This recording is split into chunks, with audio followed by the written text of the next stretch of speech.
That's what's trending on Twitter right now. So if you could just say these things in the microphone for your sound check. Now we are live. They're eating the dogs. Execute the baby. Those are trending on Twitter right now. I know we are live. We're just getting rolling here. Hey, folks. Turn my name off real quick. All right.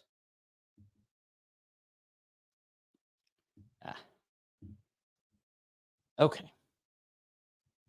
And we're live. We're live. All right. Welcome to the Chris Spangle Show. Thanks so much for joining me. It is the post-debate conversation with Chase Oliver, who is the leading third-party candidate in the race. He is the Libertarian presidential nominee. Chase Oliver, thanks so much for joining me today. Hey, thank you for having me. Look forward to speaking with you and to your audience today. I enjoyed doing the kind of the simulcast debate coverage that we just did, but I guess I'm going to have to go home and watch this crazy debate to really see what happened all night. Yeah, you didn't get to see a lot of it, did you? No, I got to see bits and pieces, here and there during commercial break, and we ended a little bit before the closing statements happened, so I got to watch a little of the tail end there, and it did seem like a something I'm gonna have to go back and watch, so I know exactly what these people were rambling on about. Well, let's start with your opponents, okay? As every person loves to start their interview with the other opponents, but watching a little bit of the debate, watching Donald Trump on the campaign trail, what is your assessment of Donald Trump? What do you think his next term would look like? Well, I've always said that I think Donald Trump is a chaos agent, that he's somebody, it's really hard to nail down exactly what he would do because a lot of times with both foreign and domestic policy, he kind of just takes the rhetoric or the idea of the last person like kind of whispered into his ear or had a good idea. This is why you see his foreign policy is very different than say when he hired John Bolton, right, to be his national security, advisor, national security advisor. Yeah. And so to me, he's just a chaos agent. He's somebody who is so erratic, and that's because he doesn't have any base principles or philosophy other than I need to look good, I need to be popular. Right. Which is just kind of a rank populism without any kind of principles behind it. It's one thing to be a populist when you have some sort of principle or guiding light, but when you're just willy-nilly this kind of chaos agent, I mean, look no further than abortion. 3 years ago, I'm going to be the most pro-life president. I'm the first president to speak at the March for Life, and now he's like, we need more weeks than 6 weeks. He's had 5 different positions in a week and a half. Exactly, and so that kind of erratic nature is not good. If for no other reason, A, it creates that unpredictability, but B, it just makes it where he is susceptible to kind of like suggestion. Yeah. And I'd rather have a president who's principled. And I think I beat him in that in spades. So we're taking your questions. Leave a comment here on YouTube, Twitter, Facebook. We're going to take your questions for Chase Oliver, the Libertarian Party presidential nominee. Let's talk about Kamala Harris. I mean, what would her term look like would she win? Well, her term would look like a continuation of the Biden policies of big government, of more and more deficit spending, of continuing to find the solution in the central planning of government at the top levels. I think that's bad for our economy. That's bad for growth. And really, it goes against the free market principles that our nation was founded upon. Even when you see the fact that the Biden administration continued much of the tariffs that, they criticized Donald Trump for initiating, but they never got rid of these things. So they're continuing their own form of economic protectionism while also, wanting to raise taxes, raise spending. And ultimately, that's going to stifle our economy in the long run while still adding trillions to the debts and deficits. So I think it's bad news all around if she were to be elected, because it would just be a continuation of the broken status quo. So Donald Trump is proposing a tariff across the board. Kamala Harris in the debate called it a national sales tax, essentially. Do you agree with that assessment? Well, it is a tax on the consumers. When a tariff is put on, say, Chinese goods, it's not the Chinese companies that are paying that. It's not the nation of China that pays that or their government. It's the individual consumer who buys Chinese goods. It raises the cost of goods in this country. And so, yeah, it is a tax essentially on consumers. And it is essentially, it would be, I guess a sales tax is a close way to describe it. It's a little different than a sales tax, but essentially it's a tax on every single American for the goods they buy. And it's not good for our economy, and it's not fighting China. It's just not. And right. Yeah. So I would agree with her that the tariffs are bad, but then why has Biden continued so many of them? Sure. How much of a change do you think she would actually be from Biden? Maybe she'd be a little more clear in her speaking, a little more coherent at Right. times. Awake, Awake, alert, alive. not at the beach. Right. Yeah, exactly. And maybe that's more dangerous because you have somebody that has the same kind of beliefs, that same kind of economic theory that relies on the state, except you'd have somebody who's going to have a little bit more energy and capability to get those things done than say maybe a doddering old man. Yeah. So in many ways, I think it could actually be worse than Joe Biden. Sure. But also, if you just look at her history as a prosecutor and as a DA, there's much to be desired on even the left side of the aisle from her history and things that she still has not really come to terms with. The amount of people she arrested, trying to push the drug war in the state of California, wanting to arrest truant parents, keeping people in their prison terms longer than they need to for the sake of volunteer firefighting from prisoners. Like, there's a lot of things that leave her much to be desired. And, I think in many ways she would be worse than Joe Biden. So the first question tonight was about affordability and the economy. What is your plan to make housing, groceries, and just daily life more affordable for people? Well, the first thing we have to do is stop the primary driver of inflation, which is the debt and deficits. We have to balance the federal budget and stop printing trillions of dollars out of thin air, because that is the largest driver of inflation across the spectrum. Ways we can address individual things, price increases for housing or food. We can modernize our supply chain by removing things like the Jones Act, too, which artificially raises the cost of living for folks who live in Hawaii, Puerto Rico, and other areas of the country. And for housing, it's not really a federal policy we could pass, but it's something you'd have to use the bully pulpit to push to end housing regulations in cities all across America, like in Atlanta. We need to remove zoning regulations that allow for a high density housing to be built.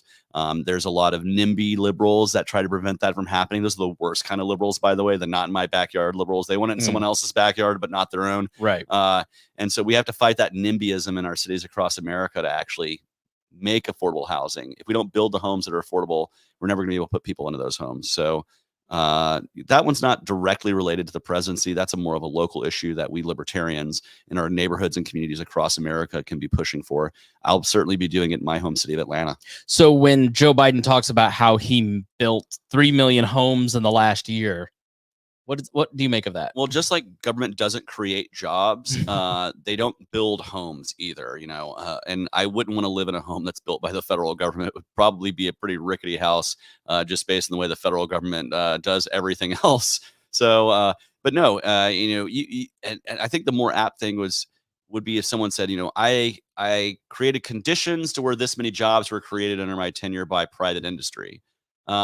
You could argue that, and I would argue that we could do it a heck of a lot better if we lowered the cost of starting a business, lowered the cost of running a business.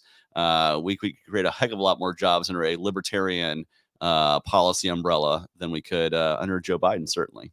Is there a day one regulation that you have read about that you're just excited to be elected president so you can get rid of it? Oh my God, there's far too many in the federal code to just pick. I wholesale want to just get rid of the entire Department of Education. So when you want to talk about like removing an entire regulatory framework, that's one that pushes the federal mandate onto cities and states all across the country. They give you $1 worth of funding and then give you $1.10 worth of regulatory action that you have to maintain that funding, and it creates this vicious cycle.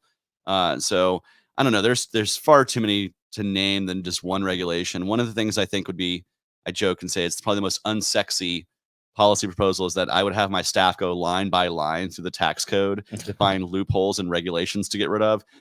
Sounds pretty boring, right? But when you put it all together, you could create a huge, huge boon for individuals and saving a lot of money from the government robbing of them their tax money. So I don't know if I could pick just one. Yeah, a lot of my questions. I love John Stossel. I watched your interview with John Stossel and posing different questions. But I think if you're an average listener listening to that, you go, man, he's going to get rid of the Department of Education. That's really scary. My kid's not going to be educated. I think libertarians often have messaged to other libertarians around that kind of stuff. And I know I asked the question, but if you're just a regular person tuning in, we've got a few hundred people watching now, you want to get rid of the Department of Education. Yeah. All this stuff sounds really scary, right? You're going to get rid of all these regulations that are meant to protect us, Chase. Yeah, I think one of the things we libertarians need to do better as we communicate, and I've certainly tried to do this as a candidate for president, is argue that, libertarians are not lacking for empathy. We actually care about our neighbors and our community. We're not just stuck in our little individual hermit hole, not caring about what goes on outside of our own lives. It's just we recognize that government is like the worst way to facilitate helping our neighbors and our communities grow and thrive. So getting rid of the Department of Education doesn't mean we're not going to have educated kids. It means we're going to hopefully, if we can start, if we're going to taxpayer fund education, it should be done funding the student, not the system. Why? So we can empower students and parents to find the best school for their kids that are going to provide them the best choice to become a critical thinker and a lifelong learner. And perhaps it's also tailor-made education. Maybe you're a kid that's going to go be on stage, and you want to be the next Broadway actor. You're going to go to Juilliard. You want to go to a performing arts school. Maybe you're a kid that loves science and technology and you want to go to a STEM school so you can focus on the areas of study that you really think are going to be where you're going to push yourself in the future as a career. Allowing that kind of free market of education actually empowers students and parents to make better choices. It also empowers educators. I have a lot of friends who are teachers who got in the profession because they had a great teacher growing up. And then they get the job in the school system. And they're like, oh my God, what is this? All this red tape and curriculum crap that I have to deal with. I could teach it so much better if I could do X, Y, or Z. On a free market of education, we allow those educators to do that. They're still going to want to be teachers, even if there wasn't public education in this country. We'd still have a lot of need for teachers. And so I hope we can remove that fear from voters by explaining that just because we want to remove the government's hand in something doesn't mean we don't want it to happen. We still think it's actually better facilitated outside of the realm of government. It's often a misnomer that being opposed to government solutions doesn't mean that you don't want things to happen. Exactly. Like welfare is a big example. I think government is probably the worst facilitator of providing help for the less fortunate and for those in need. You get a way lower rate of return when you just insist that your taxes being taken away from you and just let the government handle it. I think mutual and direct aid in our communities, if we were given our tax money back, we could way better allocate those resources to help those in need directly, as opposed to just shoveling it through the money machine of the government, where it goes through each and every bureaucratic level and all through the red tape. And, they'll tax you $1 and you get back a dime. That doesn't sound like a square deal. And I think it's way better to allocate those resources outside of a broken government. But it doesn't mean we don't care for people. Yeah. So this leads to something that I've really thought a lot about and struggled with. Libertarians are kind of in a difficult position because entitlements have to be reformed, ended, depending on your level of libertarianness. Entitlements meaning Social Security, Medicaid, Medicare. These are our biggest draws on the government debt. The nation has to reform these or end them to be financially solvent. But to do that means a lot of cost. And I don't mean cost in terms of monetary cost. I mean human cost, because our marginalized people depend on these programs. How would a libertarian president transition us in a way that protects people while also leading us to financial solvency? Well, first thing we have to be is honest with the American people that removing ourselves from entitlements now will create pain. I don't use the term cost, I use the term pain. It'll cause pain for individuals. But the truth is that if we had reformed these entitlements 10 years ago, there would be less pain than there is today, and there will be more pain if we reform these entitlements 20 years from now. So it starts off with being honest with the American people that, yeah, there will be disruption. There will be, points of pain for certain people. But I think the way we transition ourselves is with Social Security. First off, we want to make sure those who are already relying on Social Security are able to do that. But for younger workers like myself, we need to be honest with them that this trust is bankrupt. It's continuing to create trillions of dollars in deficit to keep this going, this Ponzi scheme going. And so we're going to rely on you to have your own employee contribution returned back to you to save for your own retirement. It sounds scary, but the truth is if you just put that money in the S&P 500, you're going to get a lot more money back than you did putting it into Social Security. And so, yes, there will be points of pain. And while we want to keep those who are on Social Security able to live on it, like my parents, many people's parents and grandparents, as I mentioned with Abdul, who's a Gen Xer, as we get younger, you're going to slide back in that term of benefits. And there will be points of pain there. But I would rather us address the issue now than in 20 years from now, where it's even going to be worse. And the same thing with Medicare and Medicaid. We have to start untying every single knot, the regulatory framework that's been created through this entitlement healthcare program. and start removing ourselves from it. Because if we don't, the cost, the pain that you're talking about will be far greater in the next generation than it is right now. And maybe it's because I'm a millennial and I'm just used to having the shit shoveled on me, Yeah. like, right. Like I'm just like, you know what, put the pain on us now so we don't have to deal with it in the future for our kids and grandkids. And so, maybe that's just the millennial in me that says, we recognize we're going to hurt. Like there's nothing that's painless. Lord knows we've lived in this world. We've seen the housing market. We've tried to go along to get along, but being honest at first and saying, yeah, there's going to be a cost to that, but the cost will be far lower now than it will be in the future is something that I think we libertarians should communicate better. What libertarian solution would you like to see when it comes to retirement insurance and Social Security? What's the end goal? Well, the end goal is to fully remove the government from the equation altogether. I would fully like to sundown that program, make the generation that's currently living on Social Security the last generation that has to rely on Social Security for their retirement. Because like I said, any retirement mutual fund, IRA, just putting your money in the S&P, you're going to get a greater rate of return. And so it's a Ponzi scheme. That is what Social Security is today. And unfortunately, our parents and grandparents can't save for retirement. They're already retired. And so they're going to have to live on that fixed income. I don't want that to be the fate of my generation or the generations that come behind me. All right, let's take our first question from the audience. We are taking your questions. Please leave a comment. Let's take a question from David Kratz, who says, how will you make kids safer in schools? Let's start there. So first off, the issue of school shootings hits very close to home for me. I live in Georgia. We just had the shooting at Appalachia High in Winder. I have a nephew who goes to school in Winder, Georgia, the school just across town. He knows people who have lost their lives and been injured in the shooting in Appalachia. So when I say it hits close to home, it does. It's a very traumatic experience.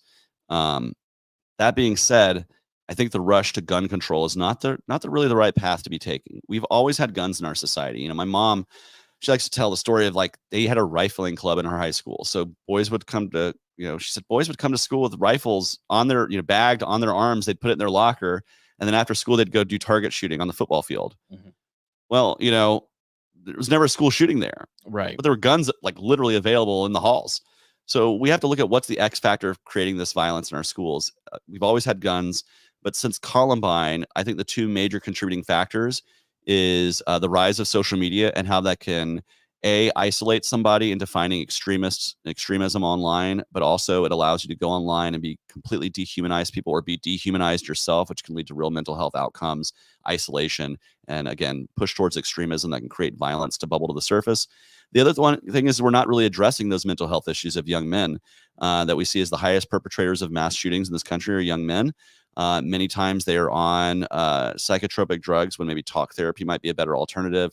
But we need to examine why we have this generation of angry and lonely young men and deal that from a cultural perspective and not just, we'll just remove guns. We'll just create gun confiscation or gun control. That's not going to solve the issue of violence because violence, it doesn't happen just to the barrel of a gun. If someone wants to be violent, they'll find a way to do it. So I think we need to not infringe on Second Amendment rights, but look at what's causing these. And then, of course, harden the targets of our schools, make it harder for somebody to get into a school. As we build new schools, we need to look at what we can do with building codes and things. Well, not building codes, but just like how we can build buildings to make it harder for somebody to enter into and cause harm. And I do believe in removing the target of gun-free zones. Allow teachers that want to carry and can go through some sort of whatever certification that individual school thinks that teacher needs to go through to show that they're responsible. Allow them to carry to defend their students if they want to. What's your opinion on phones in schools? It's a movement across the country now, thanks to Jonathan Haidt, largely, to start banning phones in schools. Do you have an opinion on that? Well, I think, you shouldn't be on your phone during class, right? You should be paying attention to school. But no, I think it's fine to have phones in schools. Kids are going to be connected. They got to be able to call their parents to come pick them up. They got to be able, if there's an emergency, they need to be able to reach out to their friends and family to let them know they're all right. And ultimately, tools, like the phones also gives you access to the internet. So if you're needing to study or find information very quickly in your studies in school, you should be able to access that. I don't see a problem with phones in schools. I don't think that's the sole factor that's causing this problem. So let's jump to abortion. Let's get into the weeds. That was the second question in the debate tonight. I know you didn't get to see it, but Donald Trump's answer, he went first, was they're killing babies after they're born, and there's late-term abortion everywhere, and we just need to stop it now. And then Kamala Harris came in and spoke, I think, to the real concern of I'm pro-life. I'm very pro-life, but my wife is of childbearing age in a red state, and I don't want her to die of an ectopic pregnancy, right? It's very complicated in terms of an issue and a very personal issue. Kamala Harris really seemed to understand that and speak to that. Where do you come down on the issue of abortion generally, and then specifically, how would you like to see that rolled out? Is that in all 50 states? Is that a federal ban? What do you think? Well, I am pro-choice. I ascribe to the standards of Roe and Casey, which is abortion should be available and legal up to the point of viability. After viability, there should be an exception made for health and life of the mother that a doctor determines. I think that's where most Americans are on the issue. Even many who are personally pro-life may say it's not a choice I would make, but it's not a choice I want to make for other people. And so I'm somebody who would like to see that bodily autonomy defended in all 50 states, because I ultimately think that the decision should be made by you as an individual, exercising the most local governance, your self-governance. And we need to respect bodily autonomy in all 50 states. I do think to me, it is a little disingenuous for pro-life. I see Donald Trump saying this like, oh, well, I just wanted to take it to the states, but he believes abortion is murder. If you believe abortion is murder, you'd want it legal in all 50 states. You wouldn't want some states to have it legal and some states to not.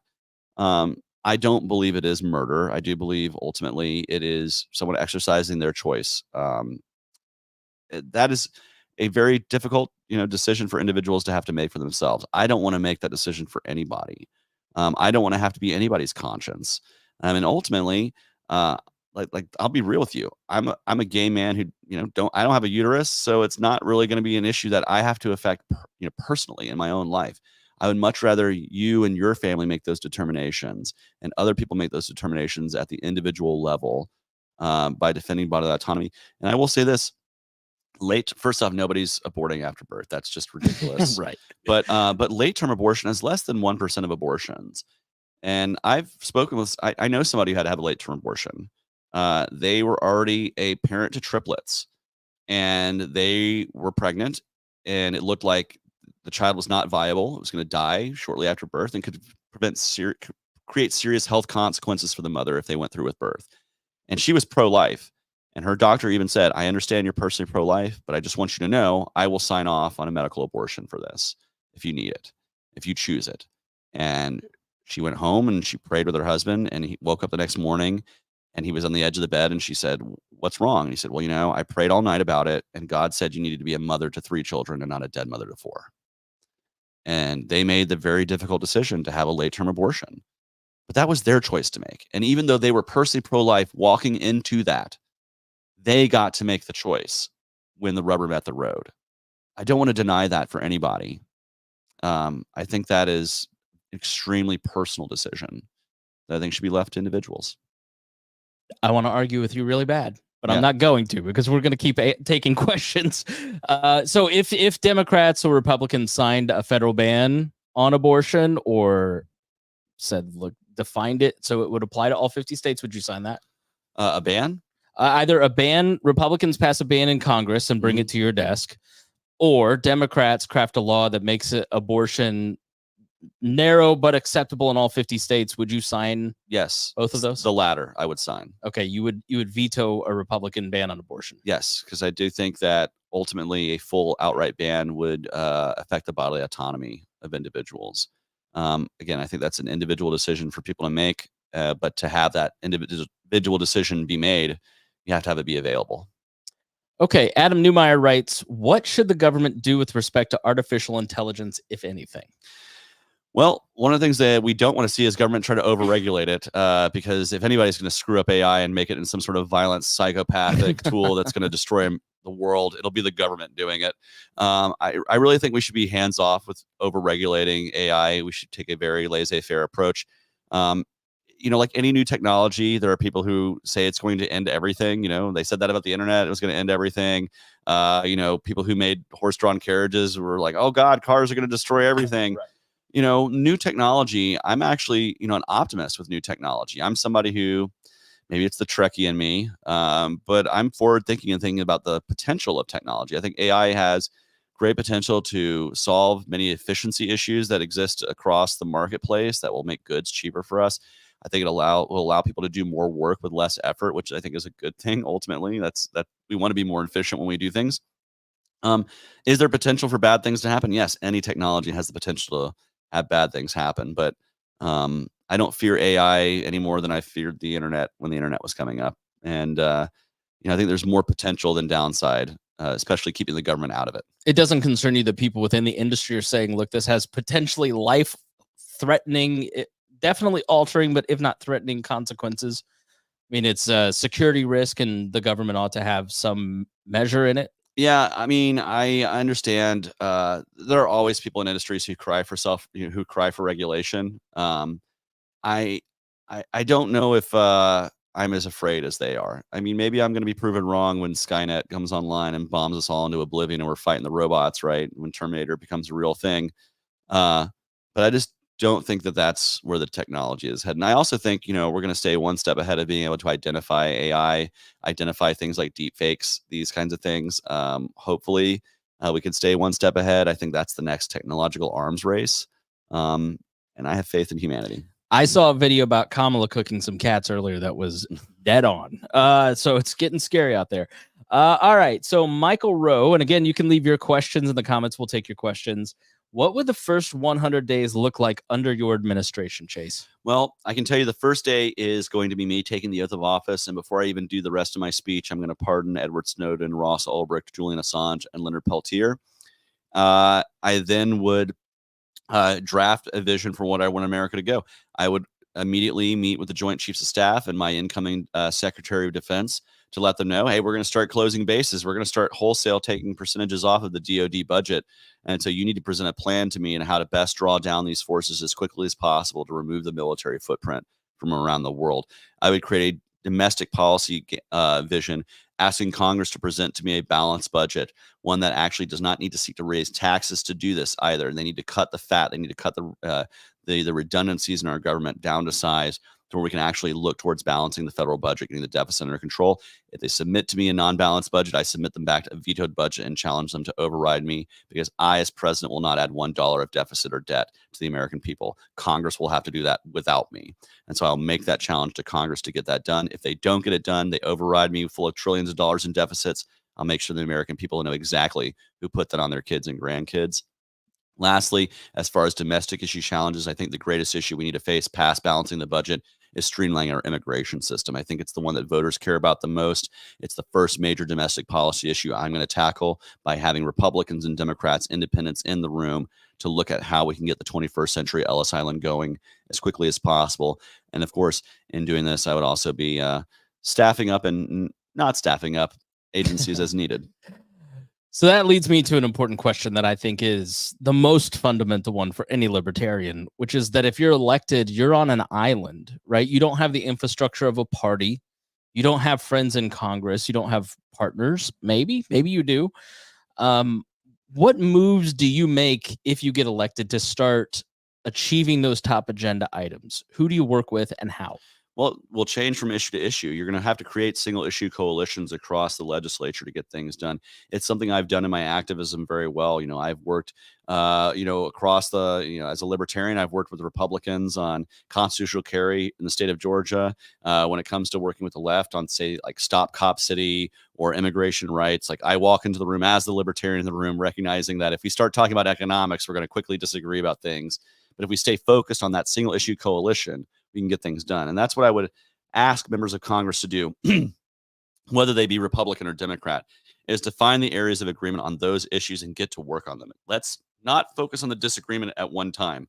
We can focus on that later. What we need to focus is on how can we find partners to get the objectives done that we need to be seeing. Things like immigration reform, things like ending the Department of Education and bringing free market practices to the marketplace of education. Things like ending the wars overseas. I'm going to have to identify those partners in the room and work with whoever can work with me. And that's going to make sure, that's going to require me to say the perfect will not be the enemy of the good. And I'm sure I'm going to work with people on some issues and I'll be fighting them tooth and nail the next day on other issues. We have to recognize that politics is a business and it's not personal. It's about getting objectives done. And, I would do my best to find those partners, even if they don't have an L next to their name. I'm sure I can find somebody who's anti-war, somebody who's anti-tax, somebody who's, pro-immigration, pro-bodily autonomy and medical freedom. I'm sure we can find people to work with. So Cassandra asks a similar question. How would you lead or deal with a government that leans against libertarian ideals? How would you deal with the administrative state? Well, first off, as the chief executive, you have a lot of power in staffing those agencies and making sure, I would literally put people, if I can't outright get rid of the agency, I would certainly staff with people who are going to basically metaphorically sit on their hands and ask the legislature actually do their job and direct them instead of them being self-directed. So that puts the ball back in the hands of Congress. Of course, you would also want to just wholesale cut a whole bunch of the administrative state away, as quickly as possible. And yeah, you're going to be dealing with people who are absolutely opposed to libertarianism. You have to flex every muscle you can as president. That's why you would veto a budget that's not balanced. That's why you use the power of the bully pulpit to expose those who are doing wrong. And I would flex every muscle I could as president to try to put the role of legislating back in the hand of a legislature, call their bluff and make them actually do the job instead of insisting that I do the job for them, which is what Congress has done with the executive branch for my entire adult life for the most part. So, put the ball back in their court and say, hey, if you want to try to flex your muscle, you better exercise the constitutional authority to do that. And let's put you back in your proper role. And, my proper role is to veto or to not veto and then to execute laws that are passed. All right, so let's take a question from Rachel Culpepper. Again, we're taking questions with Chase Oliver, the Libertarian Party candidate for president. My home state funds college tuition. What is the LP approach to ensuring Americans having affordable higher education? And would you encourage states to not fund college education? Well, federally, I think we need to get government out of the realm of higher education altogether. It's why I have a student loan plan that is not loan forgiveness. What it would do is, 90% of government or of student loans are currently government backed.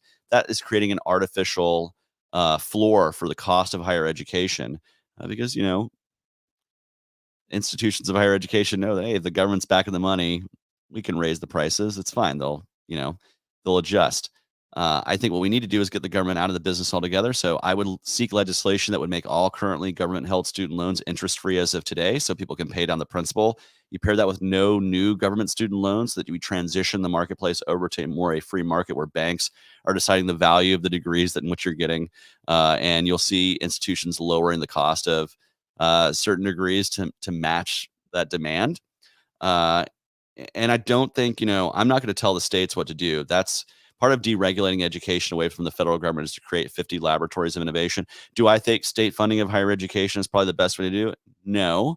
And if I were governor of that state, I might encourage a different path.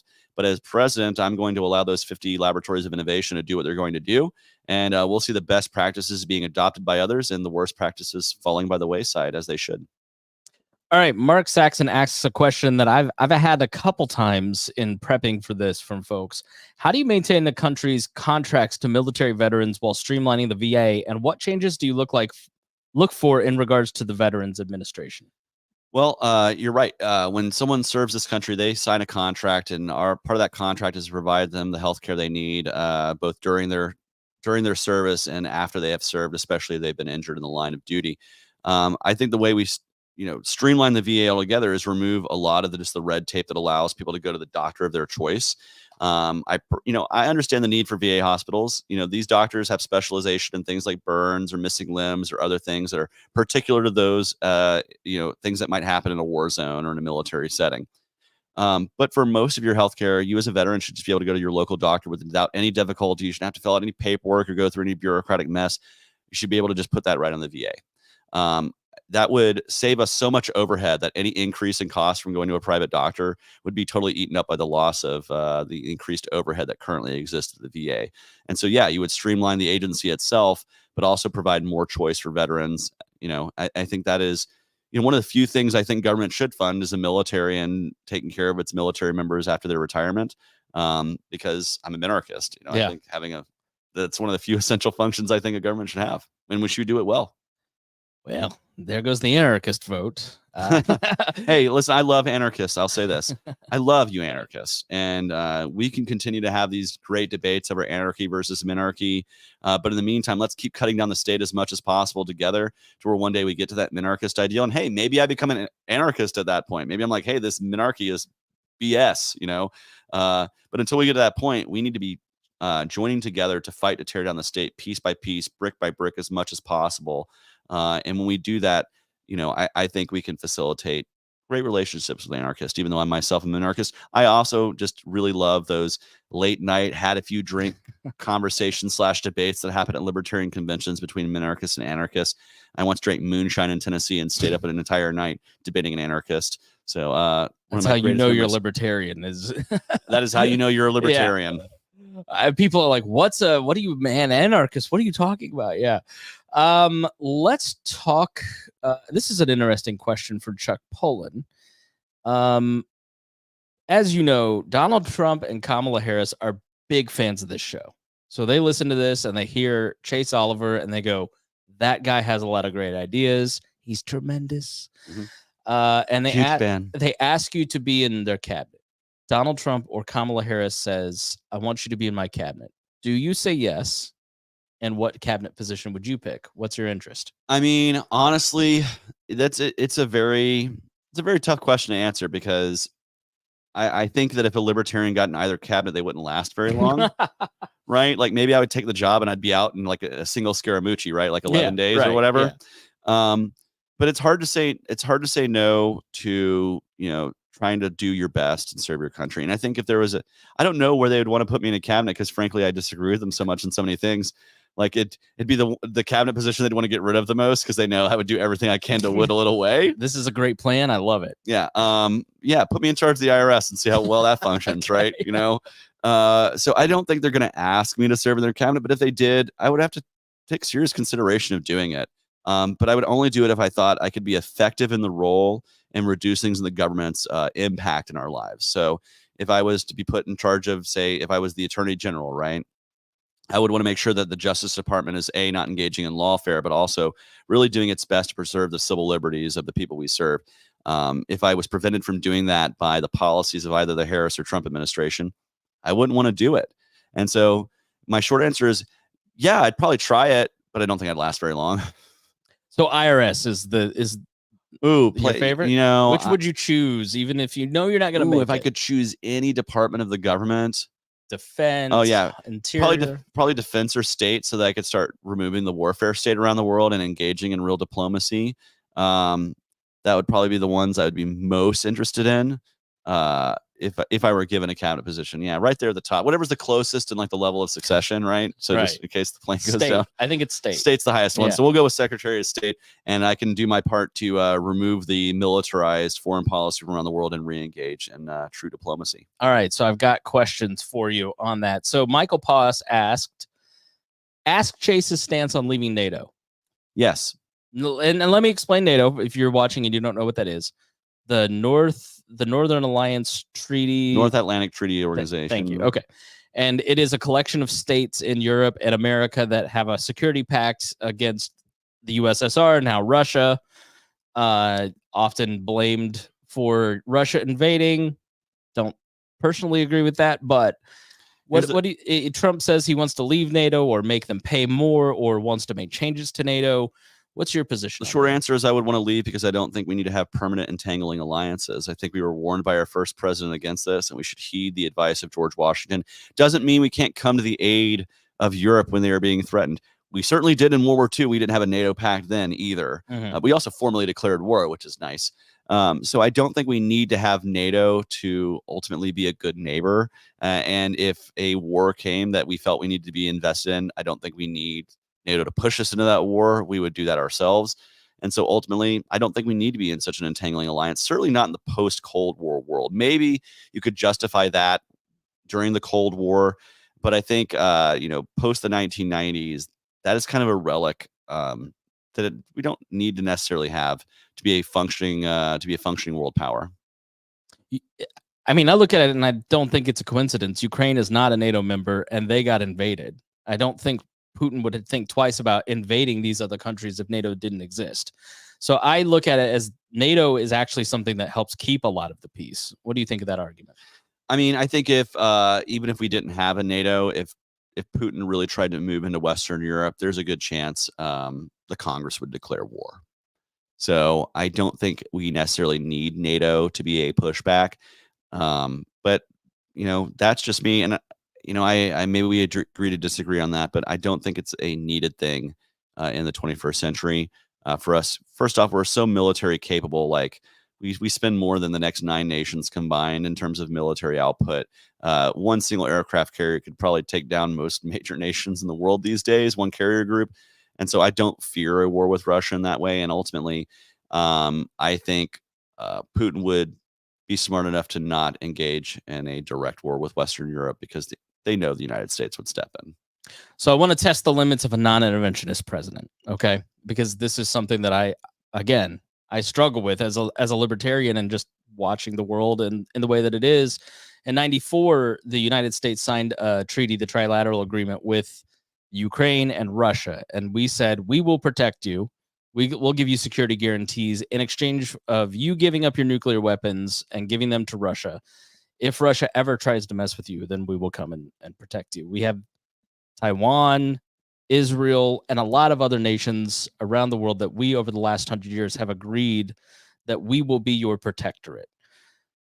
What promises do you decide to keep, not keep? Do you get in and say, I'm bound by these because I'm president and the United States government made these, or I'm bound by my principles? The American people knew what I believed when they elected me, so I have to break these. Where's that line for you? No, you have to abide by the treaties that exist. When you enter into the office of president, you take an oath to uphold and defend the Constitution as it exists. And if there's been a treaty that's been signed and by the Senate, you have to uphold those things. But I would go into office with the express interest in disengaging ourselves from these entanglements and trying to untie these knots. And that is principally where I would want to be from day one. It would be one of the reasons why I would hope people would have elected me. If that's, and to that objective, you have to play by the rules of the game. You can't be extra constitutional just because you think it's the right thing to do, because, well, the next guy is going to do something extra constitutional because they think it's the right thing to do. Right. And so you have to abide by those rules. And if I were to go into office, I would go into office wanting to remove myself from NATO, knowing that if I don't and something were to happen, I would be bound by the agreements that have been previously made. And that's unfortunate, and I would like to see our removing ourselves from that, but you can't skip the line. You can't remove steps from that process. You have to abide by the constitutional process that exists, and you would need legislation to undo those treaties. Okay, that's great. This is not a comment as much as a question. I just think this is a funny one. Zaya says, was a Chris Christie guy, but I'm voting for Chase Oliver now. Hey, it's like, it's a strange world we live in, but I welcome you into the tent. You know what? Come sit a while, start talking with libertarians, start coming to our meetings, start hanging out. We might not agree with everything you agree with at once, Mr. Chris Christie voter, but maybe you become more libertarian as you come in. We want to bring in millions of disaffected voters and to let them know that maybe they have libertarianism on one or two issues, and let's connect that with the greater philosophy of non-aggression and try to make them more libertarian as they go. Like, I welcome your vote. I welcome to earn your vote. And I hope libertarians earn your vote in the future as you become more libertarian. So this was submitted to me by Anonymous. Springfield, Ohio. Now, look, I'm going to say I don't know that anybody's eating cats. The police there say nobody's eating cats. I know this is an internet meme, but it is a fact that in Springfield, Ohio, has a population of 80,000 people. And they've recently had an influx of 20,000 Haitian immigrants. Now, the meme is ducks and cats are being eaten and everybody's kind of laughing about it. But underneath that is an anxiety about migration into these smaller towns. And I mean, cities are kind of built to absorb some of this. But if you were campaigning in Springfield, Ohio, what would you say to the people in that town that are feeling insecure about multiculturalism, crime, and immigration? Well, first thing we need to do is start listening to people in the town. Why are a lot of those Haitians there? Is because there were jobs that need to be filled, and many of them filled jobs and positions because they found blue collar work that paid really well. that needed to be filled. And if you look at the history of why that migration happened to Springfield, Ohio, it's because they basically built a factory and they didn't have people to work it. And so that's what drove people to that area of the country. I'm not afraid of multiculturalism. Like, I don't know what can assuage people's fears other than to say that, immigrants statistically commit less crime than native-born people. They're interested in working, and especially if you're an immigrant, you're interested in keeping your nose clean because if you don't, you run the risk of being deported and losing that, the potential for economic prosperity. I don't know any other way to assuage fears other than to say, like, look to these people and treat them as human beings and speak with them. Don't speak about them. Like, interact with the community of immigrants. Like, get to know these people. Maybe it's because I live in a city as diverse as Atlanta, but it's something that I've always grown up around. I've always been around a diverse group of people, and I think it actually makes my life the better for it. But in these small towns, again, we have to look at why people go there. It's not just like all of the Haitian immigrants just got in a meeting and then get into a group chat and go, okay, we're all going to go to Springfield, Ohio. It's because there were people there willing to hire them and provide jobs for them. And now they're part of the community. And I think they're going to grow into that community over time. Just as you would, 150 years ago, you would have had German Americans or Italian Americans or Irish Americans coming into this country, and there was many of the same fears about multiculturalism, but now we have strong German and Polish and Irish and Italian and communities all over this country that help build businesses, that help build the local culture, and that contribute to the American story. I think that's a good thing. And so maybe I can't just assuage somebody's fears with mere rhetoric, but I think when we look to the way immigration has existed in this country since its founding, it has been something that builds. It's something that actually creates more than it destroys. What judicial philosophy would you look for in a Supreme Court justice? I'm not a strict originalist, and I say this because if that were the case, then we would treat the Constitution as written at the time it was written. So the First Amendment would only cover, say, the quill and the printing press, not the online platforms. And so what I would be looking for is somebody who finds original intent, but can put that through the 21st century lens of the American public when it comes to things like freedom of speech, the Second Amendment, and other areas. That's the kind of judicial temperament I would be looking for.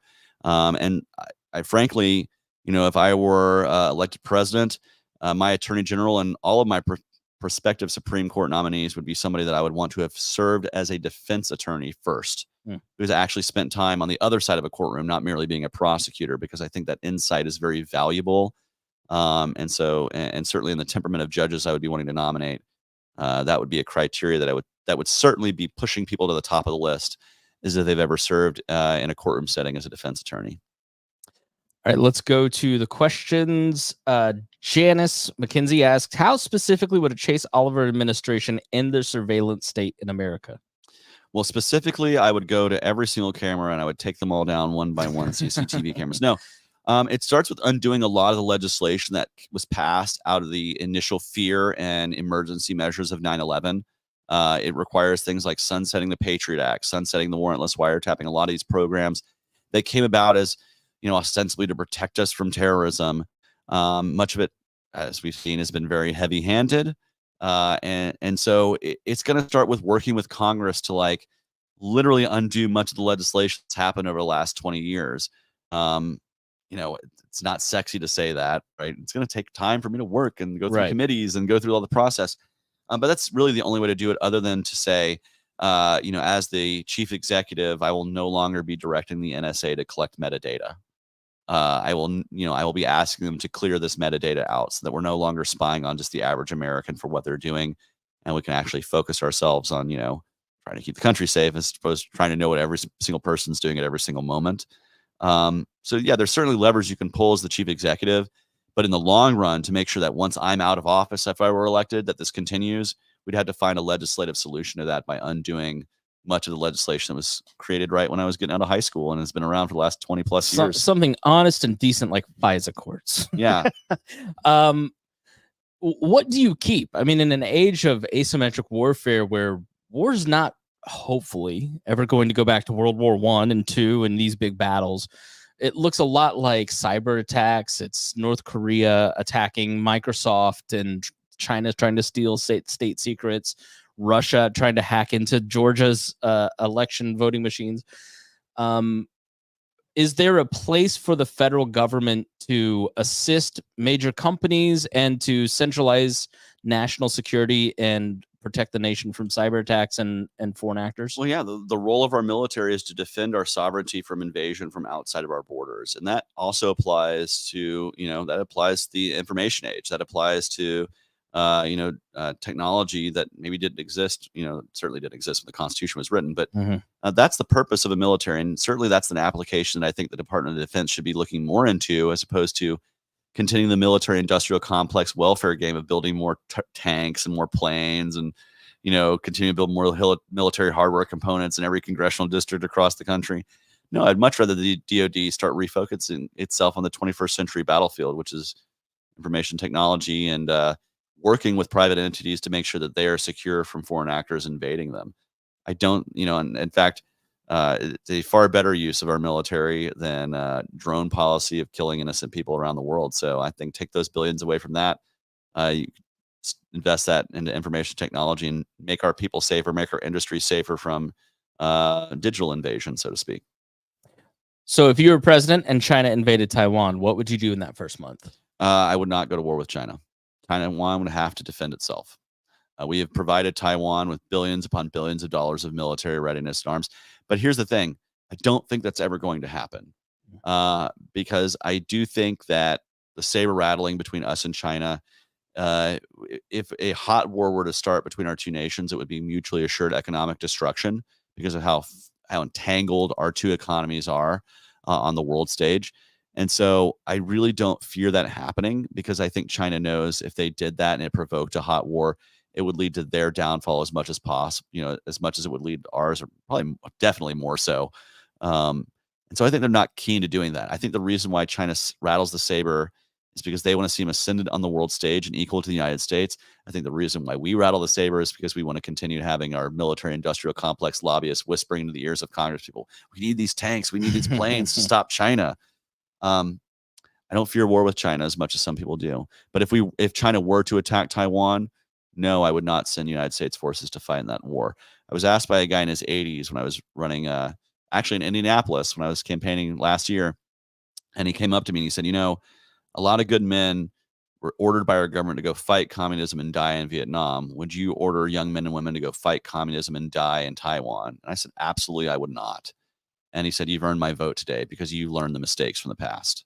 Would there be any material aid of any kind to Taiwan? I think individuals can provide whatever the aid they want to. I don't think the United States government needs to provide military aid anywhere around the world. We need to disengage this idea that we're going to be the world's police and that we're going to export our values, militarism. But if an individual wants to donate to the cause, same frankly as with Ukraine, if you want to donate your money to it, or yourself to it, if you want to go fight there, go do that. Just don't insist the United States government do that with our taxpayer money, and certainly not with the blood and treasure of the United States military. View on sanctions. I think sanctions harm the worst off people in those nations the most, right? I don't think they're a very effective tool towards changing authoritarians' behavior, because it affects them the least. It really affects the people under their regimes the most, and actually foments hatred of the United States. It's very easy for those authoritarians to say, see, the reason why you're miserable is because the United States sanctions us. It's the thing Cuba's been doing for 70 years now. And look at Russia. Russia's in the same position economically, but the public is there, has totally turned on us. Mm-hmm. So let's take this question. It's easy to talk about the negatives of an opponent during campaign season. Can you think about one positive thing and say that about each of your opponents? Yeah. I'll say a positive thing about Donald Trump, that he passed both the First Step Act and the Right to Try Act. I think those were both good pieces of legislation. I'm glad they named it the First Step Act, because he tried to say, I did all of criminal justice. No, you did the first step. Can Donald. you explain what First Step Act is? So it's the First Step Act. It changed a lot of the sentencing structures for a lot of crimes, reformed our kind of the federal criminal justice system, allowed for more people to get early release for certain things. It basically kind of softened up the hard hand of the federal criminal justice system. somewhat. I would like to see further reactions like ending the drug war, other things. And then the Right to Try Act, I think, is the most important. As an LGBTQ person, my community's first hatred of Anthony Fauci was not during the COVID pandemic, but during the HIV epidemic, when so many people were not allowed to try therapies and medications they wanted to, and it caused the misery and death of thousands of people who were stuck on AZT that was just destroying their immune system. And so for those who are suffering from terminal illness, I would like them to be able to try anything that they could to save themselves. Ultimately, I want to see a deregulation of the medical marketplace altogether. But I think this is a great first step towards allowing those who are near death to try anything they can to give them better quality of life and maybe a longer life. Good things that Trump did there. Joe Biden, hey, even if I disagree with some of the manner in which he did it, he finally got us out of Afghanistan. And I could say that's something I've been asking for a president to do since 2001. So even if he bungled the way it was done and we left a lot of hardware there, we're out of there. And that is a good thing. That is a good thing for the United States to no longer be in Afghanistan the way we have been since 2001. And so I am willing to give credit where credit is due there, that Biden followed through. And he didn't have to. He could have reneged on that and said, we need a surge or we need this or that. But he didn't. He followed through even knowing it was going to be a difficult thing. And he got rightfully a lot of criticism for the way it was happened. But ultimately, it was the right thing to do. And he made the right decision there. All right, let's do a couple questions on Inside Baseball. All right, Libertarian Party stuff. So John asks, some libertarians think you have a problem with Ron Paul. What do you say to those folks tonight, and how can you win those people back? Yeah, I say to those folks, they've probably seen a single screenshot. And, they say a picture says 1,000 words, but many times those words are incorrect and out of context. I respect a lot of the things Ron Paul has had to say. If you look at that screenshot, it was taken on a day that Ron Paul wrote something that I felt was very hyperbolic. I was hyperbolic in response. I think if we're all judged on one single thing we say on Facebook or Twitter, we're all doomed. Again, actions speak louder than words. And in addition to obviously praising many of the things Ron Paul has done since that one single post, I was also in the hall during our convention clapping as he gave a very good speech talking about liberty, particularly seeing all the young people around him at the front of the stage was kind of endearing to see. And no, I don't agree with Ron Paul on every single thing, but that's kind of the nature of being a libertarian. No libertarian agrees with every libertarian on every other thing. Yeah. But I can respect his contributions. I can respect the fact that he brought a lot of really good people into the movement. And no, I don't hate Ron Paul. I think that's ridiculous. I try not to hate anybody. I think hatred is, oftentimes a very negative emotion that leads you to very negative outcomes. I can disagree with people. I can vehemently oppose people, but I try to reserve outright hatred for people who deserve it, not for congenial former congressmen from the state of Texas. As I understand it, things have been somewhat difficult for your campaign compared to maybe previous campaigns. What has the experience of campaigning with county affiliates, state affiliates, maybe even national, what has that been like this cycle, considering the party seems to be fractured? Well, there's a certain amount of stress that comes from that, but I really try not to focus on the fracturing. I'm literally trying to focus on seeing what we can do to unify the message. And if you look at what I've been running on and the kind of message, it has been boilerplate libertarianism.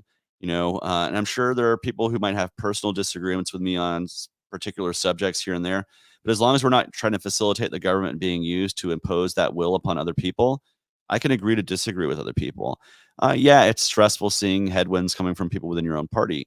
But you know what? We're going to keep churning along. And we're going to keep doing the work we need to do to speak to as many voters as possible, to spread the message of libertarianism as much as possible, and to ultimately grow this party. That's the goal. I'm not in it just for one election either. I'm going to stay maintained in this party and keep working in this party. I'm a lifetime member. I got my lifetime Indiana pin here, but I'm also a lifetime national member.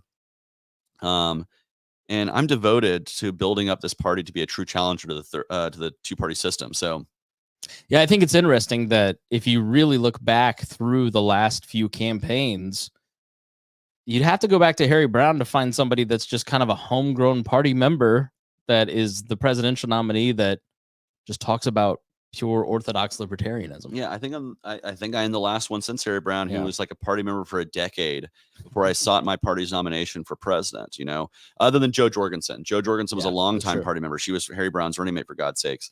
But previous to those election cycles, with Gary both times, he was a former Republican governor.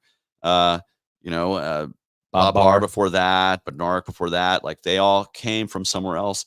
And I don't hate anybody that comes to Libertarian from somewhere else. I came to Libertarian Party from the Democratic Party after I realized they were sellouts in the issue of being anti-war.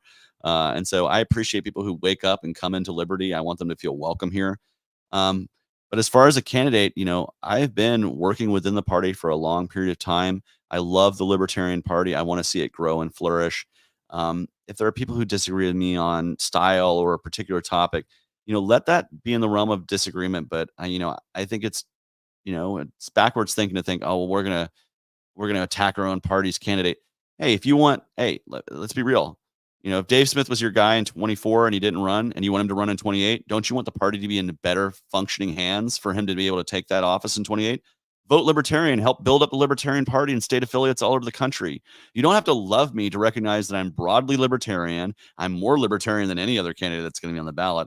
And even if you include the areas of disagreement that maybe some critics might have of mine, if you just put it up on like we agree with each other 90% plus the time, why would you think it's worth it to sell out to, say, a Donald Trump you agree with half the time, or an RFK you agree with 40% of the time, or Kamala Harris you agree with 30% of the time? To me, it's just better to, stick with libertarianism and help build the party going forward. And I would be doing that if I was not the nominee. If Michael Rechtenwald had won on that convention floor, I would have endorsed him. I would encourage Georgians to vote for him. Why? Not because he was my first choice. Obviously, I was my first choice. But because I want to win for the party, and I want to build the party going forward and ease and secure ballot access and party status in as many places as possible. So I recognize this is business; it's not personal, and I have to keep that mindset and just keep plugging away and fighting to spread the libertarian message as a happy warrior for liberty.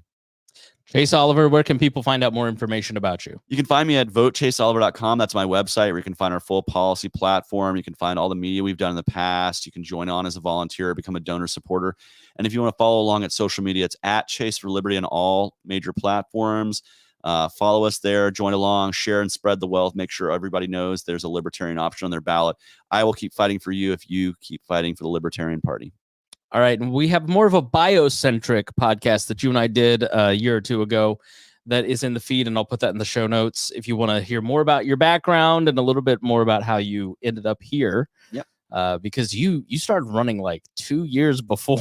Literally, you've been doing this a long time. A month after I ran for the United States Senate, I started running for president. I say, as of November, I started running for Senate in November of 2021. And so come November 5th, I will have been running for office as a libertarian for 3 years straight. Boy, am I looking forward to some time off the road. Are you crazy? A little bit. I think anybody who runs for office has to be a little crazy. It's a thankless job. Thank you for running and offering libertarians a position on their ballot, and appreciate it. I know often you get no thank yous and a lot of scorn, and it's terrible, but thanks for all that you do. Hey, thank you for providing a platform for folks to hear a little bit more about the campaign. And for those of you who are watching or listening out there, thank you for fighting for liberty in your communities all over the country, whatever you do. All right. And thank you for listening to the Chris Spangle Show. We appreciate you, and we will see you again soon.